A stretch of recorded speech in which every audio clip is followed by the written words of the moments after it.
Jesus foi conduzido pelo Espírito ao deserto, a fim de ser tentado pelo diabo.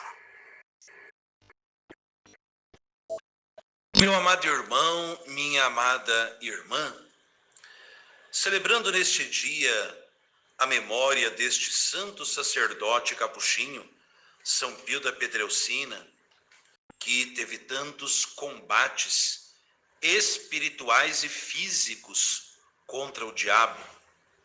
A palavra de Deus que nós ouvimos, o relato das tentações, segundo o evangelista São Mateus, nos colocam lições valiosas para o combate espiritual da nossa vida. Primeiro, esta afirmação: Jesus no deserto, tentado pelo diabo, é conduzido pelo Espírito Santo. Veja, o deserto é a imagem da nossa vida. A nossa vida cristã, desde o nosso batismo até o dia da nossa morte, é um grande deserto. Lembre, os 40 dias, 40 anos, o número 40 na Sagrada Escritura, significa uma vida inteira. A vida do cristão é este deserto, onde Deus prova para nós o seu amor para conosco, mas nós também somos chamados a provar o nosso amor para com Deus. E assim como Jesus atravessa o deserto, conduzido pelo Espírito Santo, você e eu, meu irmão e minha irmã, também no longo deserto da nossa vida, nós também somos chamados a ser gente conduzida pelo Espírito Santo. Esse Espírito Santo que, por graça de Deus, por misericórdia, por bondade de Deus, habita em nós desde o dia do nosso batismo. O Espírito Santo que é o nosso paráclito, o nosso advogado, o nosso defensor. O Espírito Santo que é o doce hóspede da alma. Como diria o beato Frei Maria Eugênio, o Espírito Santo que é o nosso melhor amigo, ele também deseja ser o nosso condutor. E não basta eu ter o Espírito Santo dentro de mim pelo batismo, como doce hóspede da alma, como advogado, como paráclito, como amigo, se eu também não escolher todos os dias o Espírito Santo para ser o meu condutor no deserto da vida.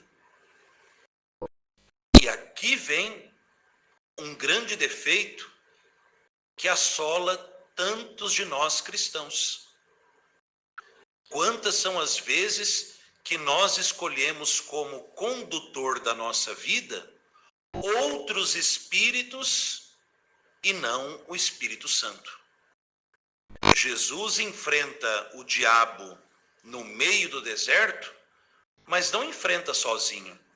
Jesus enfrenta o diabo, mas Jesus está conduzido pelo Espírito Santo.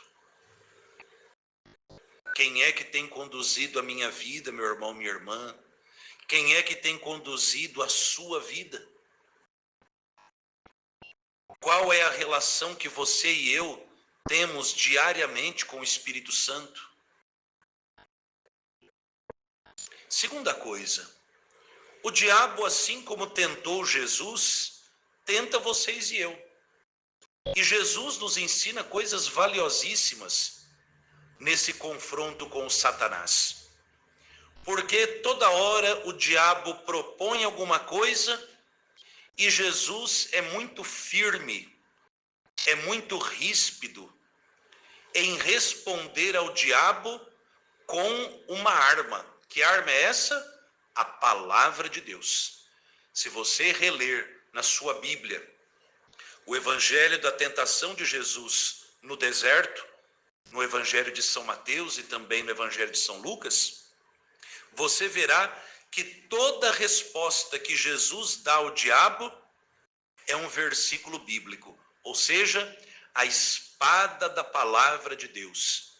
Jesus, ele corta o mal pela raiz. Ele rebate o tentador com o escudo, com a espada da palavra de Deus. E não dá conversa mole para o diabo, viu?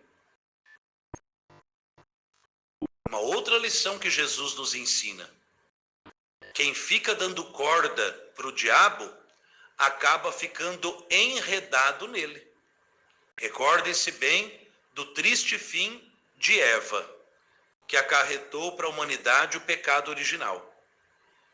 Foi dar corda para o diabo, ficou conversando, a serpente enganou ela come do fruto proibido, entrega ao marido e os dois são expulsos do paraíso. Aprenda, meu irmão, aprenda, minha irmã. Com o diabo você não dialoga, com o diabo você impõe. Com o diabo você impõe. Você não diz para o capeta no exorcismo: por favor, seu diabo, a hora que o senhor puder dar uma licencinha e sair da vida dessa pessoa, o senhor saia. Olha, diabo, a hora que você tiver vontade pode sair. Não, meu irmão. Se você um dia tiver que ajudar o sacerdote no exorcismo, você verá, a gente não dialoga com o diabo. A gente impõe. É firme, é na autoridade de Cristo. Vai-te embora, Satanás. Eu te esconjuro pelo Deus vivo. Eu te esconjuro pelo Deus santo. Vai-te embora, serpente maldita. Em nome de Cristo nosso Senhor. É assim. Com o demônio, com a tentação, a gente não dialoga. Com o demônio, a gente impõe. Aprenda isso, meu irmão, minha irmã. Toda vez que a gente dialoga com a tentação, toda vez que a gente dialoga com o diabo, ele trapaceia, nos seduz e nos derruba. Pode ver. Toda vez que você e eu caímos num pecado, é porque a gente não cortou logo pela raiz. A gente ficou ali dando corda. E dando corda, a gente mesmo vai amarrando os pés e quando vê o diabo puxa a corda e derruba a gente. Jesus não dá trela para o inimigo. Jesus impõe. Conduzido pelo Espírito Santo, Jesus usa da espada da palavra de Deus e corta a conversinha mole do diabo pela raiz. E que bonito. Quem entra no deserto da vida, conduzido pelo Espírito Santo, unido a Jesus, enfrenta o diabo e utiliza da palavra de Deus, quando termina o deserto, o que acontece? O céu. Os anjos se aproximam e nos servem. Se você e eu queremos encontrar com os anjos, meu irmão, minha irmã, que a gente imite Jesus nesta longa travessia do deserto da nossa vida. E assim, conduzidos pelo Espírito Santo e usando da espada da palavra de Deus, você e eu possamos dar ouvidos à voz de Deus e não jogar conversa fora com o tentador que deseja a nossa ruína.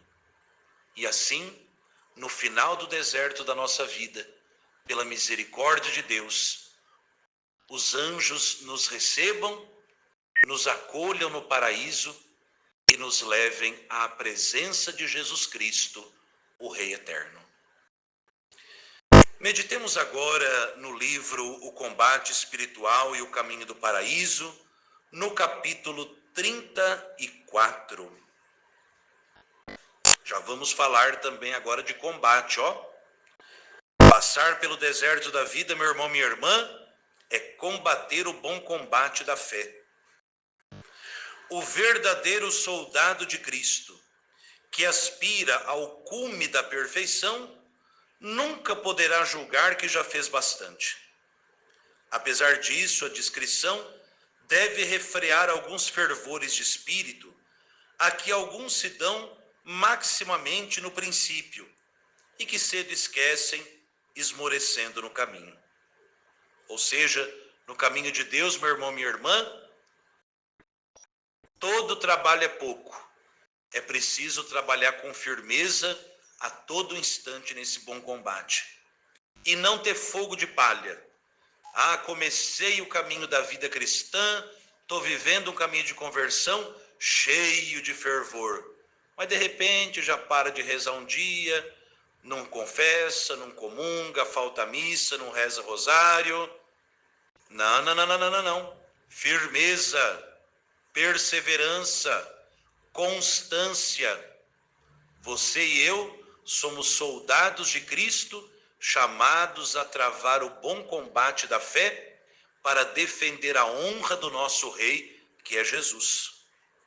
Além do que já disse a respeito da moderação necessária nos exercícios externos, lembremos-nos ainda de que também as virtudes externas devem ser adquiridas pouco a pouco e por degraus. Cresceremos assim na virtude e nela estaremos mais firmes. Nas adversidades, por exemplo, não nos devemos ordinariamente exercitar, alegrando-nos com o sofrimento e desejando-o, se não passamos primeiro pelos graus inferiores da virtude da paciência. Não te aconselho também a te dedicares a muitas virtudes ao mesmo tempo. Cuida de uma só agora, e depois cuidarás das outras. Assim, mais fácil e mais firmemente se formará na alma o hábito virtuoso. Pois, deste modo, a virtude em que nos estamos exercitando estará sempre viva na nossa memória e a inteligência cuidará sempre de ir procurando novos modos e motivos de a adquirir. A vontade, então, com maior afeto se inclinará a ela, coisa que não faria se ocupasse de muitas coisas. E devido à conformidade que as virtudes têm entre si, os atos das outras virtudes se tornarão menos difíceis com o exercício desta virtude. Um ato chamará e ajudará outro ato semelhante. E até esta semelhança fará grande impressão sobre nós, pois os atos encontram o coração já disposto para fazer novos atos, assim como eles mesmos foram motivados pelos precedentes atos. Ou seja, meu irmão, minha irmã, na escada do paraíso, nós vamos subindo degrau por degrau, que não pode parar no meio da escada e nem voltar atrás, mas ser perseverantes. Se você não consegue ainda rezar o rosário todo dia, começa rezando ali uma dezena e vai pedindo a Nossa Senhora, Virgem Maria, eu quero rezar o rosário todo dia. Comece. Vá acrescentando cada dia uma dezena, são só 5. E você verá que a oração ela vai criando em você hábito bom para você, além da oração, ter a palavra de Deus. Pensando na palavra de Deus, você vai evitar tal ocasião de pecado, tal pensamento. Uma virtude vai chamando a outra. Que a gente não desanime no caminho do céu, mas que nós, confiantes no auxílio da graça de Deus, possamos dar passos, ainda que pequenos, porém bem firmes e decididos no caminho do paraíso, que é a meta da vida do cristão.